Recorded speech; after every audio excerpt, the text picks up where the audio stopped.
Magandang hapon mga ka-Teki DIY. Welcome ulit sa ating YouTube channel, Rough Teki DIY Agritronics. Ngayong hapon, dito naman tayo sa kabilang side ng ating rooftop. Doon sa kabila, yung ating hydroponics. Ito naman side na to, yung ating solar.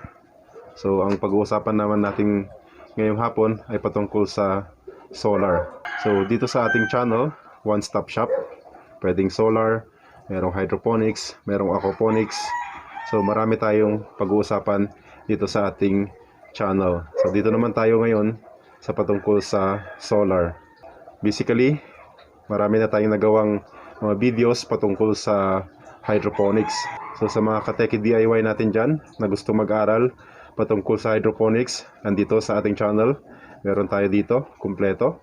And dito naman, sa mga gusto namang matuto regarding sa solar, meron din tayong video patungkol sa solar. At ngayong hapon, pagkukumbayanin natin itong dalawang ito. Magkukompute tayo ng solar power gamit ang mga load sa hydroponics at saka aquaponics. Mag-umpisa na tayo sa ating computation ng solar. Pati pricing, mga updated na pricing, tatalakay natin ngayong hapon. So punta tayo dito sa ating computer para pag-aralan itong solar power computation. So ito yung formula na tatandaan natin ngayong hapon sa ating solar power computation. So power is equal to current times voltage. So tandaan po natin yon. Yan yung gagamitin nating formula. So P is equal to IV. So power is equal to current times voltage. And ang unit ng power is watts or wattage. So pagka naging 1000 watts na, nagiging kilowatts na yung unit ng power. And then ang unit naman ng current is ampere. And then ang unit naman ng voltage is volts. So tandaan natin yung formula na yan dahil yan yung gagamitin natin ngayong hapon. Isang formula lang yung gagamitin natin sa pag-compute ng solar power. So unang-una na gagawin natin is isipin muna natin or desisyonan kung ano yung mga ikakabit natin sa solar para alam natin yung ating load na kukumputin. Tulad dito sa ating example, so sa mga user ng hydroponics, ito yung mga example ko dito, pero pwede rin itong palitan ng mga kung anong mga load na meron kayo sa inyong mga bahay. Mga example kung mga load na ito is pagdating sa mga indoor na setup ng hydroponics or aquaponics. And then kasama na rin dito yung mga load sa bahay. Syempre, alangan naman na may ilaw yung ating mga tanim, pero wala tayong ilaw sa loob ng ating bahay. So maganda na pagsamahin natin ito. Pero pagka exclusively para sa bahay, tatanggalin natin itong water pump, tanggalin natin itong aerator, and then yung grow lights. Ito isasama natin itong LED na ilaw, and then meron tayong wifi, meron tayong ref. So pwede nating ipalit dito sa mga appliances na to. And then isulat din natin yung power rating. Tulad nito, water pump sa mga hydroponics at saka aquaponics setup. Meron tayo kunwari 25 watts na isang water pump. So yan, 25 watts. And then nagra-run siya ng mga 8 hours. Yan yung running time ng water pump. Kunwari, every 1 hour magra-run siya. And then mag-stop siya for 2 hours. Mag-start ulit siya after 2 hours. So 8 hours lang yung running time niya. So pwede nyo palitan ito kung mas higher yung running time ng inyong mga water pump. So palitan nyo itong 8 hours. Gawin yung 12 hours kung every hour nag-stop and then nagra-run. Pwede rin yun. So 12 hours yung ilalagay nyo dito. And then i-multiply natin itong 25 watts times 8. So 8 times 25 is equals to 200 watt hours. So ito na yung magiging power consumption niya. 200 watt hours. So watts at saka yung hours, andito watt hours na yung magiging unit niya ng ating power consumption. And then pag mayroon naman kayong aerator, mababa lang naman yung wattage ng aerator, nasa 5 watts up to 10 watts. So 5 times, kung iraran natin to ng 18 hours, so 5 times 18 is equals to 90 watt hours yung kanyang power consumption. Kung higher yung wattage ng inyong aerator, gawin yung 10, or kung 24 hours siyang nagra-run, so 10 times 24, so 240 ilalagay nyo dito. Pero kung 18 hours siya na 5 watts, ilalagay nyo dito yung power consumption na is 90 watt hours. So itong mga power rating na to, nakikita ito sa likod ng mga appliances. So yan, nakasulat yan. And then, kunwari, gumamit tayo ng grow lights sa mga indoor na setup. 200 watts, kunwari, yung ating nilagay. Depende sa nilagay nyong grow lights, kung ilang wattage yung grow lights nyo. I-multiply nyo kung ilang oras siya naka-on. So, kunwari, 12 hours. Marami-raming lights na rin ang na-absorb ng inyong halaman. Mga 12 hours na running time ng inyong grow lights. Or kung greater man yung gagawin nyo, 14 hours or 16 hours, dito lang, ilagay nyo lang dito sa running time. So, 200 times 12 hours. So, 2,400 watt hours yung magiging power consumption. Kung higher yung power rating na inyong mga grow lights, so, i-total nyo lahat yung mga grow lights nyo na yon. Ilan yung total na power rating nila. And then, i-multiply nyo sa running time ng inyong mga grow lights. And then, total nyo is yung power consumption. And then, kunwari sa bahay nyo, meron kayong mga LED na ilaw, mga tig 10 watts na LED na 5 piraso. So, 50 watts yung mga yon, yung kanyang power rating. Yung 5 piraso na tig 10 watts. So, 5 times 10 is 50 watts. Times 6 hours na nakailaw yung inyong mga LED lights sa inyong bahay. Ilang oras lang naman ang gabi, and then matutulog naman na. So, mga 6 hours lang yung average na usage nyo ng inyong mga LED lights. So, 6 times 50 is equals to 300 watt hours. And then, kung meron kayong Wi-Fi router, so, kunwari yung PLDT na Wi-Fi modem, meron siyang nakalagay doon 2 ampere. So, 2 times 12 volts kasi yung mayon, so 24 watts yung power consumption ng mayon. So, 24 watts times 24 hours siyang nagra-run. So, 576 watt hours yung kanyang magiging consumption, itong router na ito. At kung ano pa yung mga gusto nyo idagdag na mga appliances, dito nyo lang ilagay, and then lagyan nyo yung mga power rating, and then lagyan nyo kung ilang oras sila nagra-run, or averaging lang ang ilalagay nyo dito, and then i-multiply nyo sa power rating nya, then makukuha nyo na yung power consumption. And then, total natin itong lahat, itong mga ito, 200 plus 90 plus 2,400 plus 300 plus 576 equals to 3,566 watt hours, or 3.566 kilowatt hour. So, yan yung magiging total na power consumption natin kung ito yung gusto natin na i-solar. So, kung may ref ba kayong idadagdag dito, ilagay nyo lang kung ilang watts yung ref nyo. Nasa 150 siguro. And then, nagra-run ang ref. Hindi naman siya tuloy-tuloy na nagra-run. Magra-run siya and then titigil. Depende dun sa ref na gamit nyo, kung yung conventional ba o yung mga inverter type. So, yan. Hindi totally na 150 yung wattage nun. Pero, i-average lang natin yung kanyang running time. So, i-total lang natin yung mga yon. 3,566 yung magiging load natin sa hapon na ito. Ito yung magiging hahanapan natin ng solar power na magsusupply dito sa 3,566 watt hours na ito. So, hahanapan natin ng solar panel at saka battery at saka yung iba pang mga accessories ng solar power. Itong 3,500 watt hours na ating mga power consumption. In one day ito. In one day lang po ito na power consumption. So, 3,566 watt hours. So, dumakot naman tayo dito sa solar panel computation. So, tandaan natin yung load natin kanina, 3,566. So, nandito na yung total na power consumption natin in a day. So, 3,566 watt hours. I-divide natin yon sa 5 hours na sun hours. Ito yung maximum na sinisikatan ng araw yung ating mga solar panel. So, kung i-divide natin yan sa 5 hours, yung 3,566 divided by 5 hours na sinisikatan ng araw yung ating solar panel na maximum, nasa 700 13.2 watts yung solar panel na kailangan.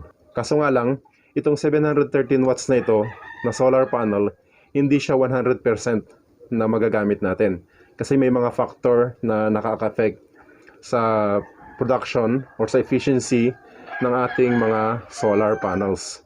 Meron yan yung heat, meron yung dust, meron yung orientation ng ating panel, marami pa na mga factors na pwedeng maka-affect dun sa ating mga solar panel. Kaya hindi natin ma-attain or hindi natin masusupply yung 3,566 using only itong 713 na watts na solar panel. So kailangan nating dagdagan itong 713 na solar panel. Ang efficiency ng solar panel ay depende. So dito lang muna tayo sa 75% na efficiency na maglalaro para mas safe. So may 25% na hindi natin na-attain. Kasi nga dun sa mga factors na yon na pwedeng maka-apekto dun sa harvest ng ating mga solar panel. So kung 75% yung ating efficiency, i-divide natin itong 75 dito sa 713 na watts na computation natin based dun sa load natin at saka yung kung ilang oras siya masisikatan ng araw ng maximum, ito 5 hours. So itong 713 na ito, base ito dun sa ating computation ng ating load divided by kung ilang oras siya nasisikatan ng araw. Kunwari from 9:30 to 2:30 nasisikatan na siya ng full sunlight. So magiging 713. And then itong 713 na to, i-divide natin siya into 75% efficiency. Ito yung gagamitin natin dahil dun sa mga factors na yon na pwedeng makapekto dun sa ating harvest ng ating solar panel. So itong 713, i-divide natin siya into 75% na efficiency para madagdagan itong 713 na ito. So 713 divided by 75% efficiency is equals to 950 watts yung magiging total na solar panel natin para ma-attain natin itong 3,566 na ito minus yung deficiency na 25%. So magdadagdag tayo dito sa ating total na solar panel. And then 950, i-run off natin sa mas mataas para hindi siya butal. So i-run off natin into 1,000 watts of solar panel. Yun yung magiging total na solar panel natin. Hindi tayo magra-round off sa mababa. I-run off natin ito sa mas mataas. Kasi nga, mahirap tayo maghanap ng ganito na wattage na panel. Mas madali maghanap pagka dito tayo sa 1,000 watts of solar panel. So dito sa ating picture, meron tayong mga sample na mga solar panel dito. Meron tayong 100 watts, meron tayong 150 watts, meron tayong 200 watts na monocrystalline na solar panel. So pagka option 1 tayo, 5 pieces na 200 watts in series connection. So titignan natin yung BOC ng isang solar panel is 22.6 volts. So dito, 22.6. BOC means voltage open circuit. Ito ang titignan natin pag bumibili tayo ng solar panel. Ima-match natin ito doon sa BOC ng ating charge controller. Pag tinotal natin yan. Pagka nag-series tayo ng solar panel, mag-a-add yung mga BOC na yan. So 22.6 volts times 5 is equals to 113 total na volts DC. Lahat ng ating solar panels. So 113 volts DC kasi nga direct current yung ating pinoproduce pa dito na galing sa solar panel. So 113 yung total na BOC natin in direct current. So 113 dito, itong 113 na to, hahanapin natin doon sa ating charge controller kung kaya ba niyang i-carry yung 113 volts na BOC at saka 11.85 ampere na current in short circuit. Pagka pinag-connect na natin yan doon sa ating load, magkakaroon na siya ng 11.85 ampere na current. ISC means current short circuit. So andito yung mga rating na yan. Yan, 11.85 ampere yung IEC niya. And then, so pagka nag-series kasi tayo ng solar panel, hindi siya mag-a-add yung ampere niya. Yung voltage ang mag-a-add. Pero pag nag-parallel tayo ng solar panel, mag-a-add yung ampere, pero yung voltage, hindi siya mag-a-add. Isang voltage yung magiging voltage natin pagka nag-parallel tayo. Pero pagka nag-series tayo, mag-a-add up yung voltage, yung current naman, iisa lang din lang yung magiging current niya. 11.85 ampere. So ito yung option 1 natin, 5 piraso na 200 watts in series connection. And then option 2 naman is 10 pieces na 100 watts in 5 series, 1, 2, 3, 4, 5, and then 2 parallel, 1, 2, 1, 2, ganyan. So 5 dito sa na naka-series, and then ipaparallel natin siya doon sa 5 piraso din. Hindi pwedeng 9 na piraso lang kasi dapat pantay yung pagkaka-series niya at saka yung parallel. Dapat pareho. Kung ano yung siniris natin dito sa kabila, ganun din yung isi-series natin dito sa kabila na ipaparallel natin dito sa siniris natin. So pag ganito yung configuration, tignan natin yung BOC ng 100 watts. So 22.42 volts times 5 natin equals to 112 volts direct current pa rin. BOC, voltage open circuit. So 112 BOC na direct current yung magiging total natin. And then ISC naman niya 5.99 times 2. Yun yung magiging short circuit na current natin. 11.98 ampere. Yung total na lalabas dito at dito sa ating mga terminal. 112 volts DC, 11.98 ampere. Yung total na ilalabas dito from the solar panel. So tulad din lang dito sa ating first na option, yung volts niya, times 5 natin, pero hindi nag-multiply yung kanyang current kasi nga wala tayong pinarallel. Pero dito sa baba, sa option 2 natin, meron tayong pinarallel kasi na additional na 5 panel. Kaya nag-multiply yung ating current. So yan yung possible na pwede natin gamitin na configuration. So kahit na iba yung wattage na ginamit nyo, kung yun yung available sa area nyo, kunwari meron kayo doon na mga 150 or kaya mga 300, mga 450 na solar panel, yun, i-check nyo yung BOC nya at saka yung ISC, kung ilan. Tsaka yun yung i-total nyo, and then i-match nyo doon sa solar charge controller na gagamitin nyo. So, importante, andito tayo sa total na solar panel wattage. Pagka kinumpute nyo is nasa 1,000 watts yung total na solar panel na inyong mai-assemble. So, yan yung computation ng ating solar panel. So, yung ating load, 3,566 watt-hour divided by 5 hours na sun hours equals to 713.2 watts. Kaso nga lang, hindi siya totally na 713 kasi mayroon siyang efficiency factor na 75%. Kaya 713 divided by 75% equals to 950 watts yung kailangan natin. And then, ni-round off natin ito into 1,000 watts na solar panel para masupply itong 3,566 watt hours na ito na ating kailangan in a day. So yan yung computation ng solar panel.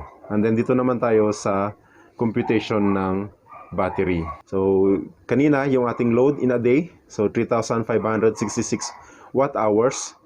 So i-divide natin ito sa ating system, kung 12 volts o kaya 24 volts na system. So kung i-divide natin ito sa 12 volts, ang total na ampere hour na kailangan natin, so 3,566 watt hours divided by 12 volts na system equals to 297.17 ampere hours. 12 volts battery yung kailangan natin. I-round off na lang natin ito into 300. So 300 ampere hour na 12 volts battery ang kailangan natin para isupply itong 3,566 watt hours na ito. Kaso nga lang, itong 300 ampere hour natin na battery na 12 volts, hindi natin ito magagamit ng totally, na buo, na 100%. Pagka gumamit tayo ng lead acid battery, 50% lang ang magagamit natin dito sa 200 or 300 ampere hour na power ng battery. 50% lang. So hindi natin matotal na 100% ito na maubos. 50% lang dapat yung inuubos dito. Kundi pag inubos natin yung 100% nito, madaling masira yung ating lead acid battery. Kasi ang lead acid battery, 50% depth of discharge lang siya. So 50% lang yung pwede natin gamitin. Kaya i-multiply natin ito sa dalawa kung lead acid yung gagamitin natin. So times 2 natin ito, 297 times 2 is equals to 594 ampere hour. I-round off natin is to 600 ampere hour. Ang kailangan natin na 12 volts battery. So yan yung kailangan natin para masupply itong 3,566 watt hours na power consumption natin in a day. So in a day ito.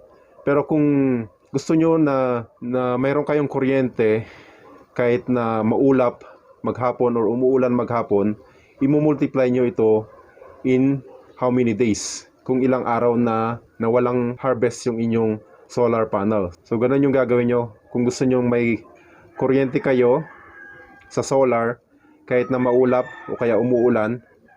So i-multiply nyo ito kung ilang araw yung pwedeng gamitin yung inyong solar kahit na maulap. Kung 3 days yung gustong mag solar kahit na umuulan, i-times 3 nyo itong 600 ampere hour na ito. So 3 times 6 is 18 or 1,800 ampere hour na battery. So yon, this is good for 1 day lang. Pero pag LiFePO yung gamit nyo or lithium iron phosphate na battery, 80% yung kanyang depth of discharge. So kung 80% yung pwede natin gamitin dun sa ating 297 na ampere hour na battery na 12 volts, i-multiply natin ito sa 0.80. So ang kailangan lang natin is 371.45 ampere hour or i-run off natin into 400 ampere hour ang kailangan natin na lithium iron phosphate na battery. Kasi nga 80% pwede natin gamitin dun sa battery natin. Kumpara dito sa lead acid, 50% lang yung pwede natin gamitin dito sa 297 na ito. So yan yung kailangan nating battery na 12 volts. Pagka 12 volts yung ating system. Pero pagka 24 volts yung ating system, i-divide lang natin ito sa 2. So 24 divided by 2 is equals to 12 or 12 times 2 equals 24. So yung dating 600 ampere hour dito na 12 volts, magiging 300 ampere hour na 24 volts yung ating kailangan. Although kuwan lang naman yan, series parallel lang yan, kaya naging 300 ampere hour 24 volts. So isi-series natin itong kunwari 6 na dito sa 12 volt system natin, 6 na 100 ampere hour. Pagka 12 volts yung system natin dito, ipaparallel lang natin itong lahat ng mga battery na ito. Pero pagka 24 volts yung ating system, isi-series natin yung dalawa, tigalawa yung series, and then ipaparallel na natin yung tatlo. Tatlo yung pagkakaparallel para magiging 300 ampere hour. 1, 2, 3 times 2 yung 12 volts, kaya 24 volts DC, 300 ampere hour yung magiging output natin dito sa configuration na ito na lead acid battery. Pero kung lithium iron phosphate naman, so 4 na piraso na 100 ampere hours is equal to 400 ampere hour. Isi-series natin yung dalawa and then ipaparallel natin sila dito sa dalawang ito. So magiging 24 volts, 200 ampere hour. Pero pagka 12 volts yung ating system, ipaparallel lang natin itong 4 na ito para maging 400 ampere hour na 12 volts. Yun. Yung configuration ng battery. Series, mag-multiply yung ating voltage. Pag parallel naman, mag-multiply yung ating ampere hour, yung ating power. So, yan yung magiging configuration ng 24 volts. Pero pag sa 12 volts, ipaparallel lang natin itong 4. Dito naman, ipaparallel natin yung 6 para maging 600 ampere hour. 12 volts. Dito naman, 400 ampere hour na 12 volts. Pagkaparallel silang lahat. So, yan yung computation ng battery capacity. And then, pag gusto natin na meron tayong solar power, kahit na bumabagyo or umuulan, magmumultiply tayo ng battery capacity kung ilang days na gusto natin na meron tayong supply galing dito sa ating mga batteries. So yan yung ating computation pagdating sa battery capacity. Dito naman tayo sa solar charge controller. Yung kanina na 1000 watts solar panel yung kailangan natin.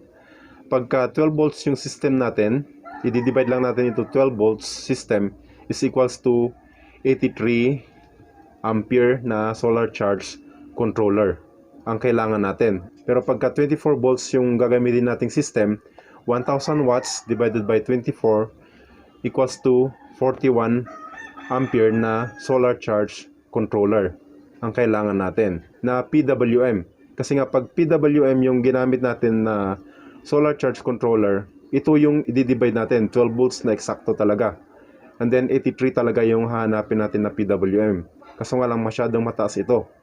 Mahirap itong hanapin na mga PWM na solar charge controller. Pag ganito nakalaki yung wattage na kailangan nyo, mag-MPPT na kayo na solar charge controller or maximum power point tracking na charge controller. Ang PWM ay pulse width modulation. Yung excess na voltage dito sa MPPT, i-convert niya into current.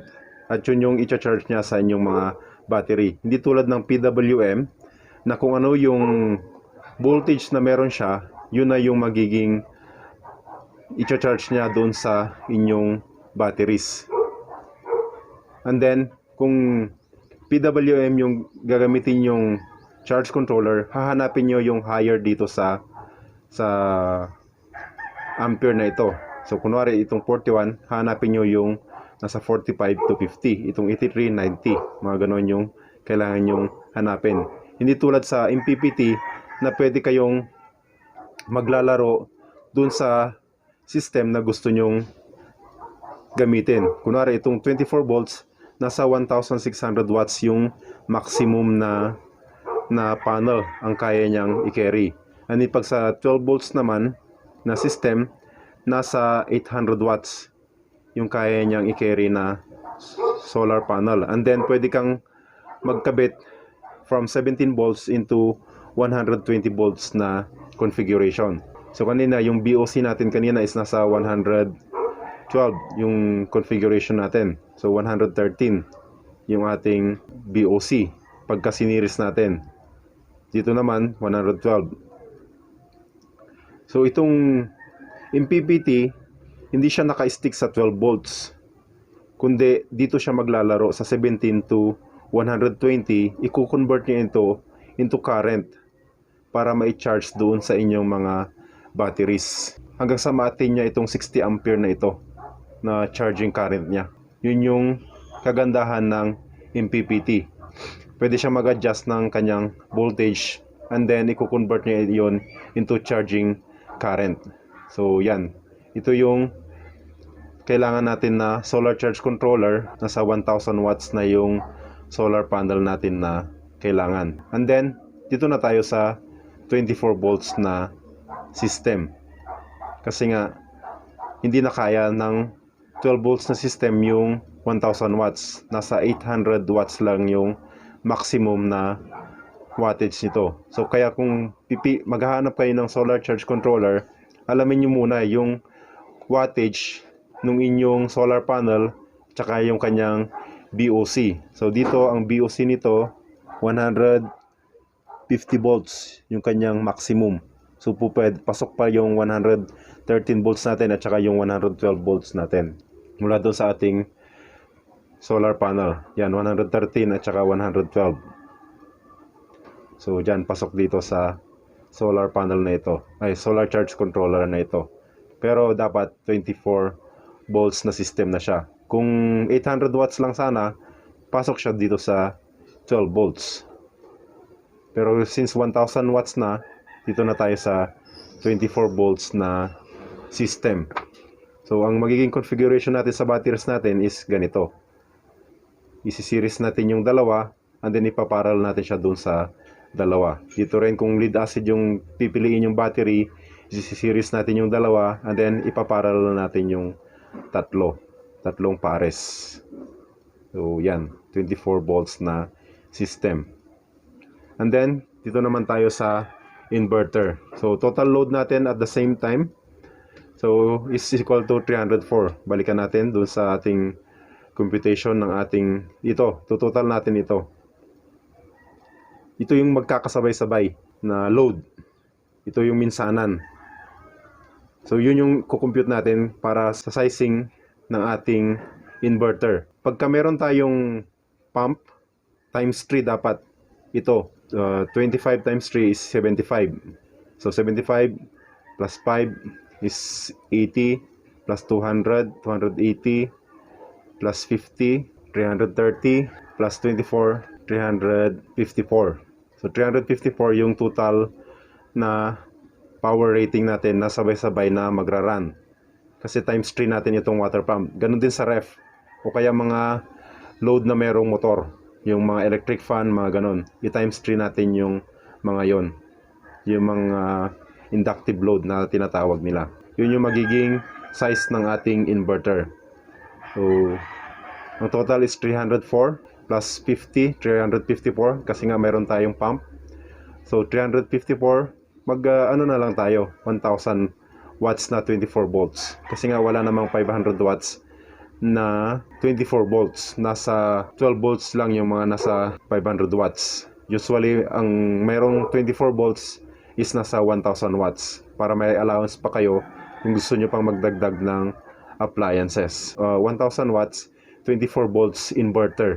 May dalawang klase na inverter. Pure sine wave at saka modified sine wave na inverter. Ang pipiliin nyo is yung pure sine wave na inverter. May kamahalan pero mas maganda yung takbo ng kuryente pagka pure sine wave. Kumbaga parang alon yan na pantay-pantay yung takbo ng kuryente niya. Hindi tulad sa modified sine wave, para siyang square yung takbo ng kanyang kuryente. Ganyan yung takbo ng kuryente niyan. Parang sa mga generator. Kaya pagka meron kayong inductive load, makakasira yun ng inyong mga appliances. Pati sa computer, magpi-flicker yung inyong mga appliances. Pati mga ibang mga TV, nagpi-flicker. Kaya ang piliin nyo is yung pure sine wave na inverter. And then meron din dalawang klase, toroidal at saka yung hindi toroidal. Yung transformer lang naman yung pinagkaiba nun. Pagka mabigat-bigat na load, toroidal yung piliin nyo na inverter. So itong mga isnadi na ito is toroidal. Yung transformer niya, yung pabilog ang transformer nito sa loob. Samantalang itong CN buo, hindi siya yung pabilog, hindi toroidal yung transformer nito sa loob. Although pure sine wave pa rin naman ito. Kaso nga lang pag yung initial na current pagdating dito sa toroidal na inverter, mas malakas ito kumpara dito sa hindi toroidal na inverter. So yan yung pagdating sa inverter sizing. Yung total nyo na wattage na sabay-sabay na magra-run. So in our case is 354 or 304 kasi meron pala tayong motor kaya nag times 3 tayo dun sa pump na yon. And then pwede sana 500 watts dito kasi nga lang ang gagamitin natin is 24 volts na system na kasi nga hindi kaya ng ating charge controller yung 12 volts na system. Pero kung mas mababa na wattage sana yung ating solar panel, 800 watts, pwede tayo sa 12 volts na system, pwede tayo sa 12 volts din na inverter. So from DC, ang ilalabas na nito is AC, alternating current.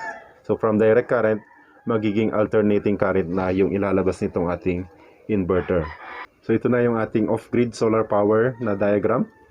Mula sa ating 5 na solar panel na 1000 watts to 4, 6, 8, 10. 1000 watts na ating solar panel. Ang total na BOC natin niya kanina is 113 volts DC na 11.85 ampere. Yung total pagka ganito yung configuration na ginawa natin. Pwede ba nating dagdagan ito? Kasi nga yung limit naman ng ating charge controller is 1600 watts for 24 volts na system. So pwede pa ito hanggang 1600. Hanggang 8 piraso kaya dito na 200 watts na solar panel. Pero pag 8 piraso na yon, i-divide na natin yon sa tig-apat. Isi-series natin yung apat and then ipaparallel natin siya dito sa apat dito sa ibaba. Apat na series and then dalawang parallel. Dito sa diagram, doon sa ating computation kanina na 1000 watts na panel, siniris natin itong 5. Kaya nagkaroon tayo ng BOC na 113.3 volts DC. And then 11.85 ampere. Yung tutulay dito sa wire na ito. So hanapin natin din yung size nitong wire na ito na kayang magdala ng 11.85 ampere. So depende dun sa haba ng inyong wire, yun yung hahanapin yung size. So kung 20 meters lang ito or 10 meters, so pwede na yung 4mm na solar wire na double coated dito sa ating system na ito. Tadaan muna siya sa SPD, Surge Protection Device. Itong Surge Protector Device na ito, nakakonect siya sa ground. Para pag nagkaroon ng surge dito, makasagap ito ng surge, yun yung mag-absorb, pupunta siya sa ground. Hindi siya dadirekta dito sa ating solar charge controller. Kaya importante mayroong SPD yung inyong mga off-grid na solar system. And then, pupunta siya sa DC na mini circuit breaker. 20 ampere yung ating nilagay dito. Kasi nga 11 ampere lang naman yung papasok dito. Pwede ng 20 o kaya 15 ampere yung pwede natin gamitin na circuit breaker dito. Kasi wala, pareho lang naman yung presyo. So nilagay ko na lang is 20 ampere. So mayroon ding safety factor ito na tinatawag. Kaya dapat mas mataas yung ating circuit breaker kaysa dun sa tutulay na current dito sa ating circuit breaker. So from circuit breaker, pupunta siya sa ating solar charge controller na 60 ampere na SRNE na MPPT. From 113 volts, 11.85 ampere, lalabas na yan is 60 ampere na 24 volts. Yan na yung lalabas dito sa ating solar charge controller. I-convert na nitong solar charge controller na ito, itong 113 volts na ito, into 60 ampere na 24 volts. So 24 volts na 60 ampere. So ang kailangan natin is 63 ampere na circuit breaker dito. Mas mataas ulit yung ating circuit breaker kumpara doon sa current na tutulay sa kanya. Para hindi siya mag-trip off pagka na-attain niya itong 60 ampere na ito. Hindi mag-trip off itong 63 ampere na circuit breaker na DC mini circuit breaker.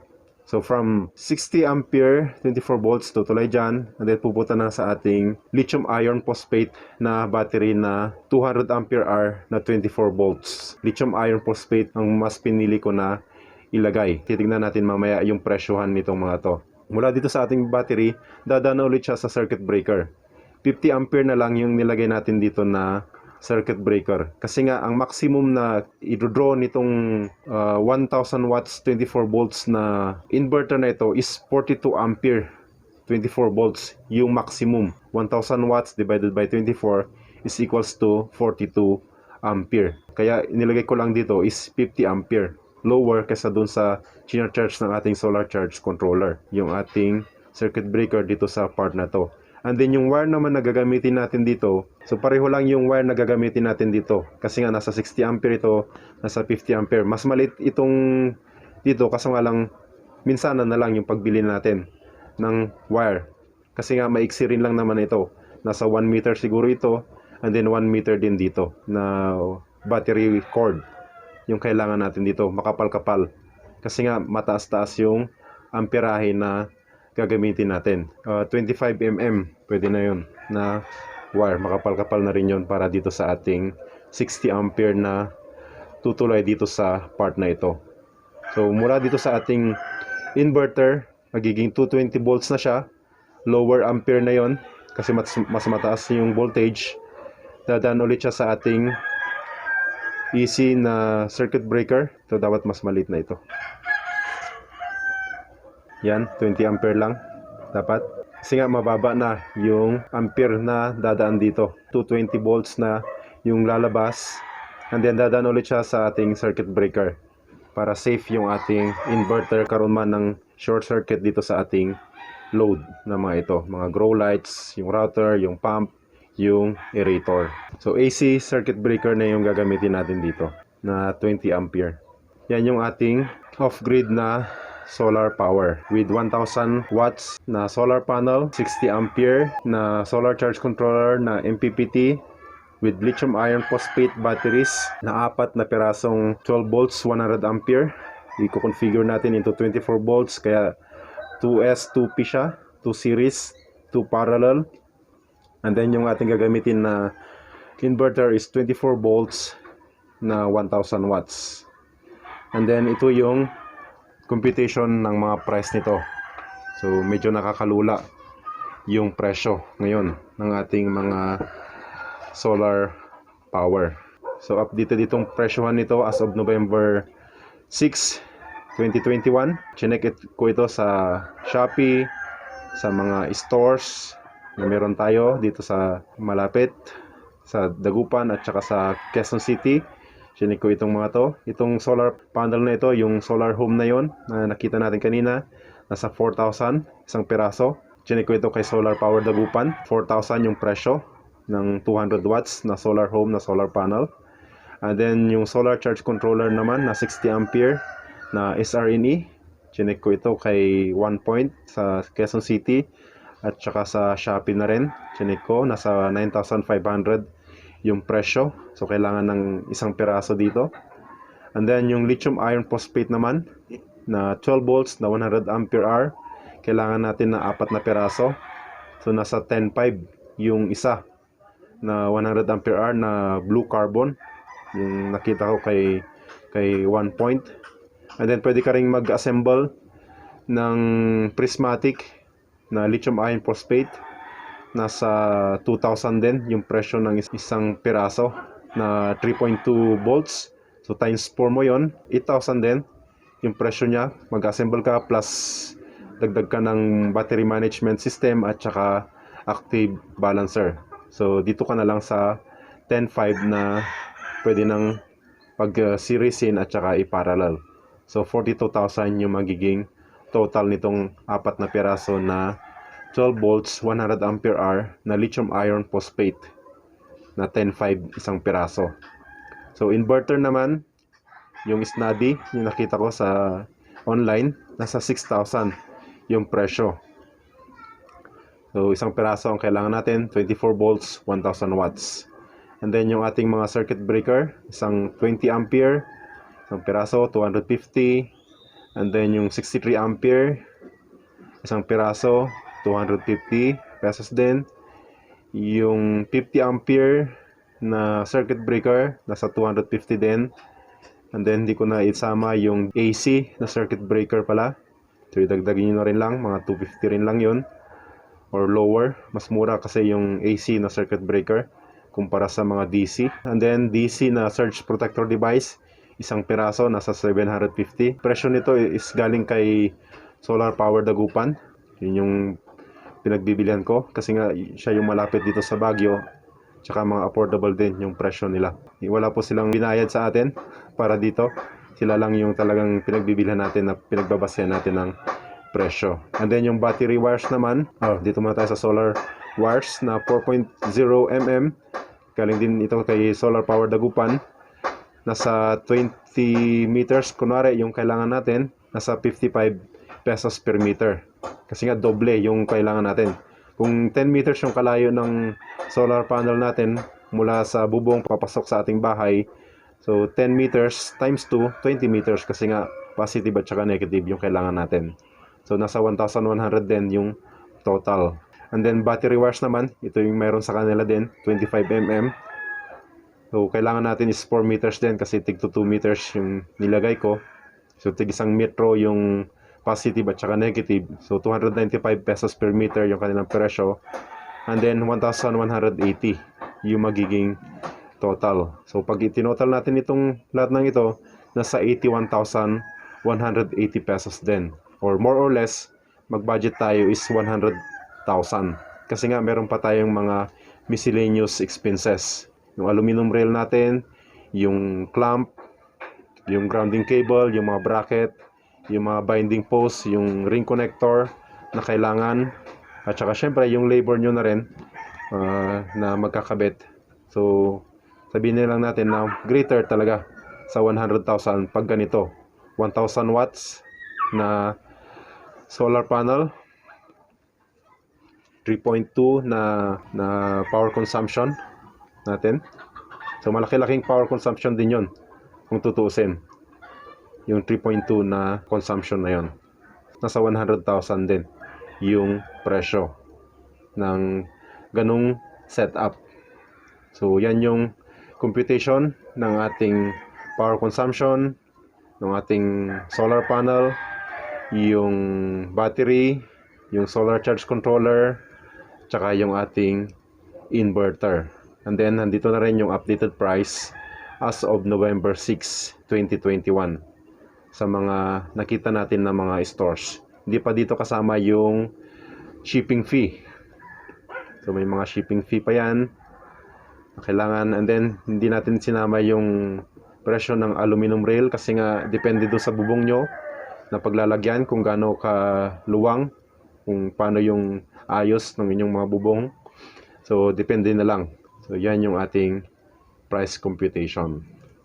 So hopefully nakatulong itong video na ito sa inyong pag-decide kung gusto nyo bang i-off-grid yung inyong mga setup, yung inyong mga appliances sa bahay, o kaya yung inyong mga hydroponic system, o kaya aquaponic system, kung gusto nyong i-solar yung inyong mga grow lights. So pag ganitong presyohan na, baka matras na kayo. Kaya maganda pag-aralan nyo, baka pwedeng i-grid tied na lang yung inyong mga system. Kasi pag grid tied yung ginamit nyo, bawas na yung presyo ng battery. And then yung inverter at saka charge controller, pag-iisay na natin yan. So yan yung possible na gagawin. Wala na yung presyo ng battery, which is almost 50% yung presyo ng battery. So pagka grid tied, hindi nyo na kailangan ng battery. Kaso nga lang, pagka brownout din yung inyong mga system. So yun yung disadvantage pagka grid tied. Pero pwede kayong magpakabit ng net metering sa inyong mga distribution utility. Mali pala yung nabanggit ko nung nakaraan nating video regarding sa ating grid tied na system. Dapat distribution utility yon, hindi district utility. So sorry po sa terminology. Dapat yon ay distribution utility. So pagka sinabi kong district utility, yun ay distribution utility. Yun yung pag sa grid tied na ating setup. So kung hindi nyo pa napanood yung ating video na yon regarding sa grid tied, so pakipanood na lang yung video natin na iyon. Ito yung sa ating off-grid na computation. Sa grid tied, wala nang masyadong kinocompute. Ang importante doon is yung matching ng inyong solar panel, ng configuration niya, yung kanyang BOC doon sa BOC ng inyong inverter or grid tied na inverter. Dapat mas mataas yung capacity ng grid tied inverter nyo kumparado sa actual na BOC ng inyong mga solar panel. So yan yung ating video sa hapon na ito. Hopefully nakatulong sa inyo sa pag-compute ng inyong solar power. Maraming po salamat sa inyong panonood. Please continue to subscribe to our YouTube channel and pakishare na rin sa iba kung may mga magtanong regarding sa computation ng solar power na off-grid. So ito yung makakatulong sa kanila. So maraming po salamat and God bless.